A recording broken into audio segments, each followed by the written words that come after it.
Well, Mickey, a disappointing 2.5 days, a first defeat of the season, and probably a performance which I imagine is a little bit sobering for all. Yes, a lot more than sobering, Steve. I'm absolutely gutted, as are the players, and I stand here fairly embarrassed by dishing out that, because we have a dressing room of very fine players. There's a lot of talent in there. We've invested heavily in this group.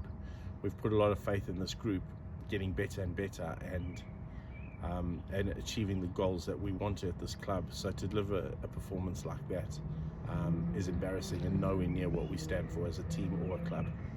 Yeah, I mean, it was a tough day one. Conditions probably favoured bowling, but even so, I think you would say there's probably some decision making that was a bit off and didn't quite click. Like, there was no demons out there. It was gloomy. The lights were on, but that's England. That's what happens. I think our boys are better than that. I think our boys are good enough. They are very good players. Sometimes they don't know how good they are, and that's my challenge, is getting that through to them. But yeah, with the lights on, yeah, it was tough, but nothing that they haven't been in before. We were 100 light on our first innings, because then we could never put Sussex under any sort of pressure, and that's really disappointing from my point of view. Yeah, first viewing of Darren de Pavillon, I thought particularly this morning, day 3, he bowled a really nice spell, but again, frustrating that maybe his hard work hasn't been rewarded as with a few others. No, and look, as I've said, I can't fault attitude, I can't fault commitment, I can't fault effort to with what the guys are doing. We're training the house down, but unfortunately training the house down doesn't translate to wins.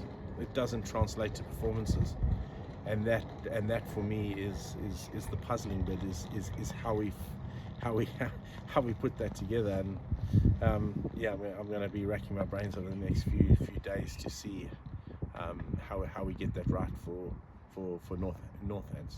I'm expecting a massive comeback in the Northants game. The guys are fully aware of what my expectation is, and I'm pretty sure they'll deliver. Yeah, just on that, there is a little bit of a break now. What do the next couple of weeks look like for the players? Well, the boys need to get away. We need to get away for a couple of days. We'll come back sometime this week and regroup, get our squad together. There's a couple of guys playing in the twos this week. The game's starting tomorrow. We've then got another twos game next week. You know, guys are now jostling for positions, because performance is currency, and if we're not performing, I'm afraid there's no room for you in the team. So it's all up for grabs now.